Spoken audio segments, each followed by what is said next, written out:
Assalamualaikum warahmatullahi wabarakatuh, teman-teman pecinta sejarah. Apa kabarnya hari ini? Mudah-mudahan semuanya dalam keadaan sehat dan dalam limpahan keberkahan dari Allah Subhanahu wa Ta'ala. Teman pecinta sejarah, masih bersama saya Anissa Amisani di program Baca Sejarah di serial kronologi sejarah, dan hari ini masuk tahun ke-622 Masehi dan kita masih membahas tentang hijrah Rasulullah SAW. Kedatangan Nabi SAW di kota Madinah dan sambutan kaum Ansor. Jadi mari kita ikut rombongan Rasulullah SAW. Ini bukan hanya Rasulullah yang berangkat, tetapi diiringi juga oleh orang-orang yang menjemput beliau dari kalangan Muhajirin dan Ansor. Dan orang-orang yang menjemput beliau ini tokoh-tokoh juga gitu, seperti Umar gitu ya, dan lain sebagainya. Setelah sholat Jumat itu selesai dilaksanakan, datanglah Itban bin Malik dan Abbas bin Ubad kepada Nabi seraya berkata, "Ya Rasulullah, sudinya kiranya Tuan singgah di tempat kediaman kami di sini untuk sementara waktu." Rasulullah SAW bersabda, "Lepaskanlah olehmu jalan unta ini, karena ia diperintah." Mereka semua diam, lalu Nabi meneruskan perjalanannya. Maka ketika beliau sampai di kampung Bani Bayaddah, menghadaplah Zaid bin Lubaid dan Farwah bin Amir serta orang-orang dari Bani Bayaddah kepada Nabi seraya berkata seperti tersebut tadi. Lalu Nabi menjawab sebagaimana tersebut tadi pula. Ketika perjalanan beliau sampai di kampung Bani Sa'idah, menghadaplah Sa'ad bin Ubadah dan Muzir bin Amir serta orang-orang dari Bani Sa'idah kepada beliau seraya berkata semacam tadi, dan Nabi memberi jawaban yang serupa. Ketika perjalanan Nabi sampai di kampung Bani Harith, menghadaplah Sa'ad bin Rabi, Kharijah bin Zaid, Abdullah bin Luwahah serta orang-orang dari Bani Harith kepada beliau, serta berkata semacam itu pula, dan Nabi memberikan jawaban yang sama. Kemudian demikian pula ketika beliau sampai di kampung Bani Adi ya, menghadaplah Salif bin Qais dan Usairah bin Abi Kharijah serta orang-orang dari Bani Adi seraya berkata kepada seperti tersebut tadi. Beliau pun memberi jawaban yang serupa pula. Dan ketika perjalanan Nabi sampai di kampung Bani Malik An-Najjar, sampai tepat di muka rumah Abu Ayyub Khalid bin Zaid An-Najjar, berhentilah unta beliau lalu segera menjerum. Jadi untanya itu sudah ya diam di situ. Setelah sholat Jumat selesai itu untanya itu langsung dilepas oleh Rasulullah. Jadi kan ditawari oleh sahabat, "Ya Rasulullah, singgahlah di sini di kediaman Nabi, itu untanya udah dilepas, biarin aja untanya jalan mau di mana dia gitulah, di mana dia mau duduk, di mana dia mau istirahat ya terserah dia gitu." Lewat satu kampung gitu, jalan lagi, isi untanya itu jalan lagi. Kemudian sampai di beberapa kampung, di setiap kampung itu ditawari, "Ya Rasulullah, di sini aja." Kata Rasulullah selalu bersabda menjawab, "Biarkan untanya yang berjalan sendiri, dia itu diperintah gitu." Setiap masuk kampung seperti itu. Tadi berapa tempat ya? Di Bani Bayadah, kemudian Bani Sa'idah, kemudian Bani Harith, kemudian Bani Adi, sampai di Bani Malik. Baru di Bani Malik itulah, tepat di depan rumahnya Abu Ayyub, untanya itu berhenti. Ini Abu Ayyub dengan nama lengkap Khalid bin Zaid An-Najjar. Ini Abu Ayyub yang kita kenal bersama ya, Abu Ayyub yang terkenal dengan sebutan Abu Ayyub Al-Ansori. Dan rumah beliaulah yang pada akhirnya diberkahi oleh Allah Subhanahu wa Ta'ala untuk menjadi tempat bermalam Rasulullah SAW. Waktu itu tempat tersebut masih digunakan untuk mengeringkan buah-buahan kepunyaan dua orang anak yatim bernama Sahal dan Suhail. Keduanya anak dari Amir bin Ammaroh. Pada masa itu keduanya berada di bawah pemeliharaan Mu'az bin Afra. Ketika itu Nabi belum turun dari untanya, jadi untanya itu dinaiki oleh Rasulullah tapi dibiarkan, nggak dituntun kemana, dibiarkan aja dia maunya jalan kemana gitu. Dia pada akhirnya untanya itu menderum di muka rumahnya Abu Ayyub. Kemudian lokasi itu Nabi SAW turun dari untanya, kendali untanya dipegang, maka dengan segera unta itu bangkit dan berjalan lagi. Kemudian belum berapa jauh unta di tempat itu, kembalilah unta itu ke tempat tadi. lalu menjerum lagi, dan ketika itulah Rasulullah bersabda, inilah tempat kediaman jika Allah berkehendak. Jadi Rasulullah dia diam di situ, terus Rasulullahnya turun, untanya dituntun pergi, tapi si untanya balik lagi ke tempat yang tadi gitu. Berarti memang itulah tempat yang Allah kehendaki. Ya Allah, mudah-mudahan Engkau menempatkan aku pada tempat kediaman yang diberkahi, dan Engkaulah sebaik-baik yang memberikan tempat kediaman. Nabi berdoa demikian sampai 4 kali sambil turun dari untanya, kemudian bertanya, manakah rumah-rumah ahliku yang lebih dekat? Abu Ayyub dengan segera menjawab, saya ya Nabi Allah, itu rumahku dan itu pintuku. Jadi kan tadi berhentinya di muka rumah Abu Ayyub ya. Rasulullah bertanya, rumah-rumah yang dekat, rumah ahliku yang dekat. Kemudian Abu Ayyub itu rumah saya, itu yang paling dekat gitu ya. Lalu Nabi bersabda, pergilah dengan segera, maka sediakanlah tempat buatku. Sehingga diputuskanlah rumah yang depannya itu tempat unta Rasulullah berhenti, itu menjadi tempat istirahat untuk Rasulullah SAW. Dengan segera Abu Ayyub masuk ke rumahnya dan menyediakan tempat beristirahat bagi Nabi. Kemudian ia datang lagi menghadap Nabi seraya berkata, ya Nabi Allah, sungguh saya telah menyediakan tempat beristirahat bagi Tuan dengan berkah Allah. Silakan Tuan masuk ke dalam. Sesudah itu Nabi SAW menyuruh Abu Ayyub supaya barang-barang dan perkakas-perkakas beliau dimasukkan ke dalam rumah. Sesudah itu beliau bersama-sama Zaid bin Harithah masuk ke dalam rumah Abu Ayyub yang di dalamnya telah disiapkan dan disediakan tempat untuk Nabi dan keluarga beliau. Unta kendaraan beliau dibawa oleh As'ad bin Zurarah ke tempatnya, dan oleh Abu Ayyub sendiri semua barang-barang bekal Nabi diangkat dan diletakkan di tempat yang telah disediakan untuk Nabi SAW. Dalam kitab-kitab tarikh dan kitab-kitab hadis yang diriwayatkan bahwa ketika Nabi SAW sampai di Madinah, kota Madinah sudah dihiasi dengan bermacam-macam perhiasan yang indah-indah oleh kaum muslimin di sana. Oleh karena itu, setelah beliau tiba di sana, kaum muslimin, baik laki-laki maupun perempuan serta anak-anak mereka dan budak belian mereka keluar dari rumah untuk menghormati kedatangan beliau yang telah lama dinanti-nanti. Kita kalau membaca sirah begini jadi serasa masuk ya. Kita serasa jadi orang yang ikutan berangkat dengan Rasulullah. Kita serasa menjadi orang yang ikutan Ansor juga menyambut kedatangan Rasulullah SAW di Madinah. Dan kalau ingat itu ya jadi sedih juga ya. Kita merasakan vibes-nya gitu. Vibes-nya bagaimana. Ini baru kita baca ya, kebayang kalau kita beneran ada di sana itu udah, ya kebayanglah orang yang ditunggu, ini Rasulullah SAW nggak pernah dilihat tapi ditunggu dan dicintai gitu, luar biasa. Bagaimana euforia sambutan dari para sahabat di Madinah, kaum muslimin di sana gitu ya, menghias segala macam gitu. Kita mau maulid aja, oh iya. Hari ini juga saya rekaman di hari Maulid, tepat banget di hari Maulid. Jadi mungkin vibes-nya memang beda ya, ini vibes-nya aura itu aura Maulid di mana-mana gitu ya, di status dan orang-orang tuh mengucapkan Maulid Nabi gitu.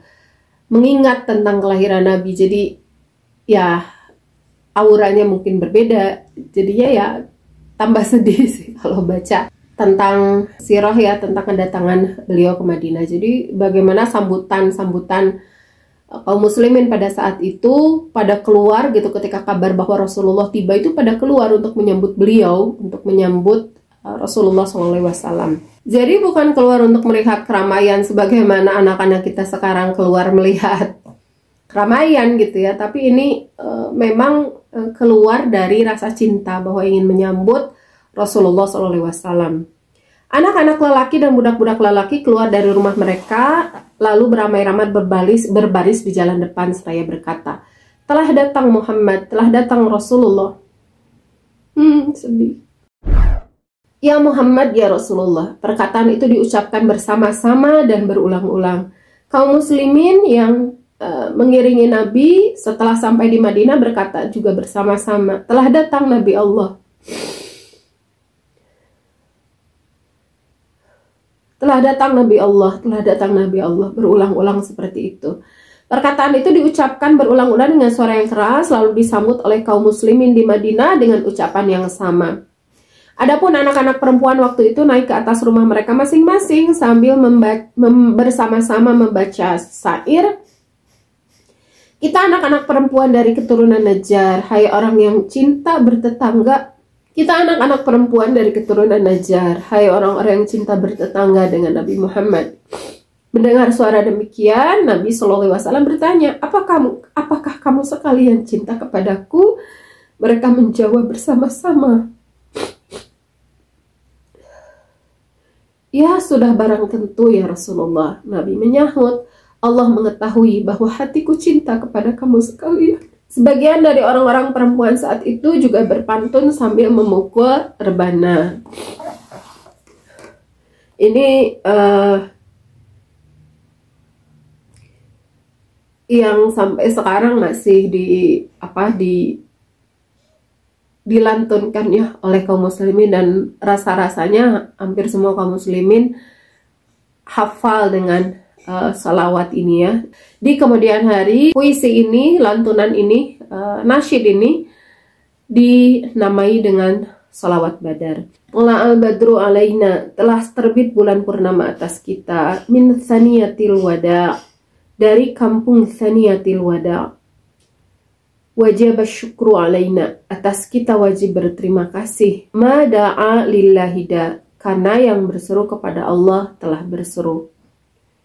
Ayyuha mab'utsu fina, hai orang-orang yang dibangkitkan atas kita, ji'ta bil amril muta, engkau telah datang dengan perkara yang menundukkan kita kepada Tuhan. Jadi kalau membahas tentang Rasulullah bukan membahas sekedar membaca ya, apa yang terjadi pada masa itu. Memang ya kita sebagai kaum muslimin ya, bukan hanya saya, itu pasti itu akan ada gemuruh ya dalam dada kita gitu. Dan meskipun kisahnya sebetulnya nggak sedih sih, kisahnya nggak sedih, ini kan kisah kebahagiaan ya, tapi ya mudah-mudahan gitu gemuruh dan keharuan kita ini lahir karena keimanan dan kerinduan kita kepada Rasulullah SAW. Makanya ada satu episode yang tidak bisa saya bacakan ya, tidak bisa saya buat videonya, itu tentang satu video tentang kematian Khadijah itu kan, dan kematiannya Abu Thalib.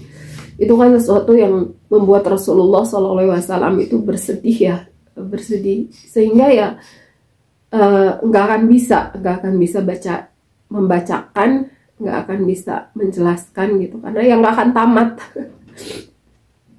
Videonya tidak akan tamat ya, ujungnya pasti beginilah. Jadi mohon maaf ya teman-teman, tidak bisa maksimal.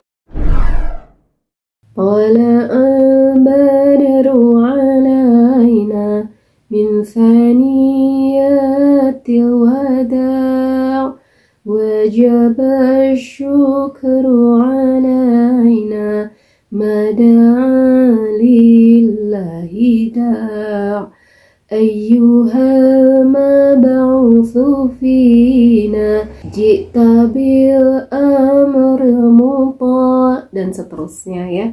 Demikianlah seterusnya pantun-pantun kehormatan yang diucapkan oleh kaum muslimin dan muslimat serta anak-anak mereka dan budak-budak mereka pada saat datangnya Nabi SAW di Mekah, sampai pada saat Nabi turun dari kendaraan dan masuk ke rumah sahabat Abu Ayyub Al-Ansari radhiyallahu anhu. Pada waktu itu kaum muslimin di Madinah sudah lebih dari 500 orang banyaknya. Luar biasa ya. Ini jangka waktunya dari Baiat Aqobah ke tibanya Rasulullah di Madinah itu hanya berselang sekitar berapa bulan ya, kita hitung ya, kan haji itu bulan Zulhijjah, berarti Zulhijjahnya nggak dihitung ya, Zulqa'dah, Muharram, Safar, Rabiul Awal. Jadi sekitar 4 bulan ini dari jumlah 75 orang yang ikut ke Baiat Aqobah menjadi 500 orang 4 bulan berikutnya. Luar biasa ya perkembangan kaum muslimin di Madinah ini, berarti sampai berapa persennya? Lebih dari 5 kali lipatnya, 75 ya kan, 6 ya, 7.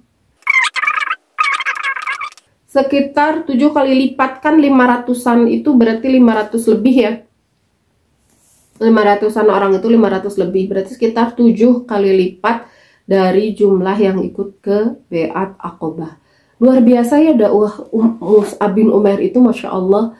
Beliau itu ya udah dikisahkan ya bagaimana cara beliau berdakwah gitu ya, bagaimana kepribadian beliau di biografinya sampai beliau hijrah ke Madinah dan berdakwah di Madinah gitu, sehingga bisa menarik banyak orang tuh.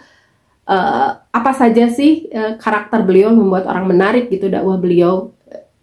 Beliau kan berdakwah, sebetulnya kita ketika mendakwahkan sesuatu atau menyebarkan propaganda sesuatu, itu kan yang dilihat karakter kita gitu. Ketika berdakwah itu yang dilihat karakter kita, dan itu pula yang dilihat oleh para sahabat di Madinah, melihat karakter Mus'ab bin Umair, dan luar biasa hasilnya. Saya kira tidak ada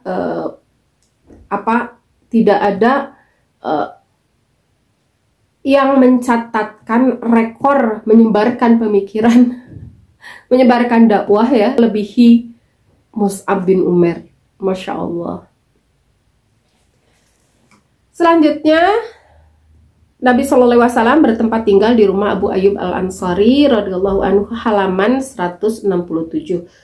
Selanjutnya Nabi SAW bertempat tinggal di rumah Abu Ayyub radhiyallahu anhu. Mula-mula Nabi berdiam di bagian bawah dari rumah itu, sedangkan Abu Ayyub berdiam di bagian atas. Beberapa hari kemudian, oleh Abu Ayyub, Nabi diminta supaya berdiam di bagian atas dan ia bersama keluarganya akan berdiam di bagian bawah. Akan tetapi waktu itu beliau tidak suka berdiam di bagian atas, maka oleh beliau Abu Ayyub dipersilakan berdiam di bagian atas. Oleh sebab itu, Abu Ayyub masih juga menaruh kekhawatiran karena mengingat akan kesopanan. Kalau pada suatu ketika dengan tidak sengaja tempat Nabi kejatuhan atau ketikan air dari atas, sehingga waktu itu Abu Ayyub tidak berani menaruh air ke sebelah atas.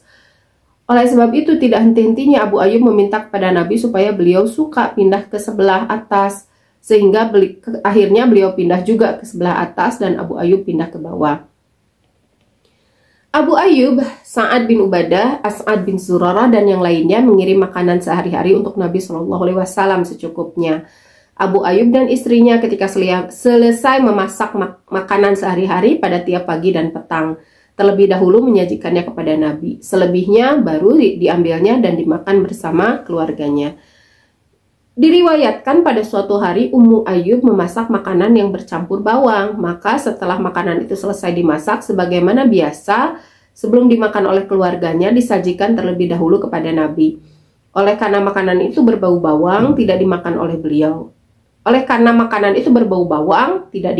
beliau. Ketika datang saatnya Abu Ayyub hendak mengambil kelebihan makanan itu, dengan terperanjat ia melihat bahwa pada makanan itu tidaklah tampak tanda-tanda atau bekas-bekas telah dimakan oleh Nabi, sekalipun sedikit. Abu Ayyub lalu bertanya, "Ya Rasulullah, mengapa pada makanan ini tidak ada bekas dari tangan Tuhan? Padahal biasanya yang kita makan itu adalah makanan yang sudah berbekas dengan Tuhan." Nabi SAW bersabda bahwasanya saya mendapati di dalamnya ada bau pohon bawang. Padahal saya seorang yang memuja Allah. Adapun kamu semua, makanlah bawang itu olehmu. Riwayat tersebut juga termaktub dalam Sahih Bukhari dan lain-lain. Makanan itu lalu diambil dan dimakan oleh Abu Ayyub dan sekeluarganya. Sejak itu, Ummu Ayyub tidak pernah lagi memasak makanan yang bercampur bawang untuk Nabi SAW, baik dari bawang merah maupun bawang putih. Masya Allah ya. Kisah pertama, ketika di rumah Abu Ayyub radhiyallahu anhu, Abu Ayyub itu menyediakan kamar untuk Rasulullah itu di bagian atas. Tetapi Rasulullah bukannya pemilih beliau itu, tetapi beliau itu kan akan menerima tamu banyak ya, para sahabat, ada yang minta ajaran gitu ya, ada yang tokoh minta bertemu dan sebagainya. Sebagaimana kalau ada tokoh lah di rumah kita ya, atau di suatu kampung itu akan banyak tamu yang berkunjung gitu, baik perseorangan maupun rombongan. Nah, Rasulullah SAW itu tidak mau merepotkan Abu Ayyub Al-Ansari kalau di atas kan kasihan gitu. Kasihan ke pemilik rumah, jadi apa ya, kalau kata Sunda tuh kariwuhan gitu. Sementara kalau di bawah kan lebih simpel, tamu-tamu itu tidak akan terlalu mengganggu pemilik rumah. Tetapi untuk posisi Abu Ayyub Al-Ansari sebagai tuan rumah, terbayang oleh kita bagaimana tidak enaknya ya. Ada Rasulullah SAW di kamar bawah, terus kita ada di kamar atas. Coba bisa tidur nggak kita semalam aja bisa tidur nggak gitu? Itu kan pasti nggak enak hati. Masa kita ada di atas Rasulullah? Takutnya gandeng. Gandeng itu jalan juga pelan-pelan, kebayang ya. Karena waktu itu bukan beton. Waktu itu bukan, ya beton aja kadang-kadang suka kedenger ya. Apa yang ada di atas, guprak-guprak gitu. Ini bukan beton, kayu gitu. Jadi takut gitu. Mau air juga takut tumpah, nanti tumpah ke bawah lagi gitu ya, ngucur. Bocor lah ke bawah itu. Wah, banyak sekali kekhawatiran dari Abu Ayyub Al-Ansari. Sehingga berkali-kali Abu Ayyub minta, ya Rasulullah, Anda dong yang di atas gitu. Kami nggak enak masa kami ada di atas engkau gitu lah, merayu gitu ya, melobi Abu Ayyub, Rasulullah SAW. Abu Ayyub itu sampai pada akhirnya Rasulullah SAW itu mengikuti saran dari Abu Ayyub Al-Ansari. Jadinya beliau yang di atas, sehingga tenanglah hati Abu Ayyub gitu ya.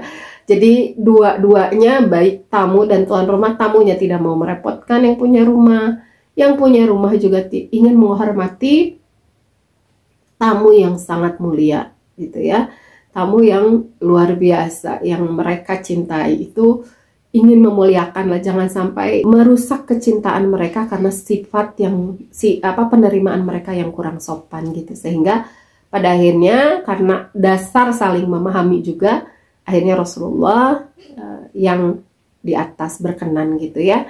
Kemudian dari sisi makanan ini jadi pelajaran berharga buat kita ya. Jadi Rasulullah itu nggak bilang makanannya bau, ada bawangnya, enggak. Jadi Rasulullah itu tidak pernah mencela makanan. Beliau kalau mau makan.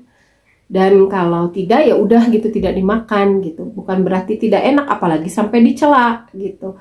Tetapi Rasulullah mengatakan, aku ini adalah seseorang yang sering memuja. Aku ini adalah seseorang yang memuja Allah.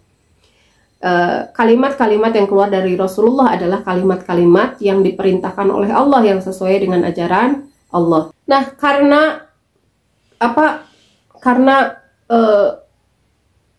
mulut lah ya, bahasa halusnya tuh, mulut beliau itu dipakai untuk memuja Allah dan mengatakan wahyu-wahyu Allah, maka beliau tidak mau ada bau-bau yang mungkin akan disebut merusak juga tidak, tapi mengurangi khidmat beliau kepada Allah Subhanahu wa taala. Sehingga beliau untuk menjaga hal itu tidak memakan yang ada aroma khususnya gitu. Tetapi bagi para sahabat ya beliau tidak mengharapkan, ini makanan halal kok dan enak kok, dipersilahkan kalian memakannya. Kalau aku tidak. Dan ini menjadi ciri sifat Rasulullah gitu, kayak ada kan makanan kesukaan, ada makanan yang beliau hindari gitu, dan bawang ini menjadi salah satu makanan yang beliau hindari. Jadi ya pelajaran buat kita bahwa bagaimana Nabi, yang namanya manusia itu pasti ada yang disukai, ada yang tidak ya. Itu kan urusan selera. Tetapi apalagi soal makanan itu ada ketentuan. Ketika kita ketentuan bagaimana menghabiskannya, bagaimana menyantapnya, itu ada ketentuan dari Rasulullah SAW. Salah satunya adalah hal ini. Ketika Rasulullah SAW tidak menyukai bawang, tidak menyukai sesuatu, kepada makanan itu tidak pernah yang namanya mencela. Beliau nggak bilang, enggak, saya nggak suka bawang, makanannya bau. Bawang itu bau, saya nggak suka. Mulut saya kan harus memuji Allah, harus harum terus menerus gitu. Enggak begitu ucapan Rasulullah.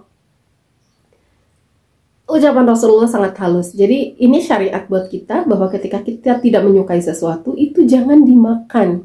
Satu, karena yang namanya makanan itu adalah rizkum minallah, rizki dari Allah Subhanahu wa taala. Segala sesuatu yang Allah berikan tidak boleh kita cela, ya. Tidak boleh kita cela. Makanya hati-hati ini food vlogger. Mencela makanan itu tidak baik ya. Kamu mau suka makan, puji-puji makanan itu baik. Tetapi kalau tidak suka ya jangan dicela gitu. Bilang aja tidak sesuai selera gitu. Makanya hati-hati ya.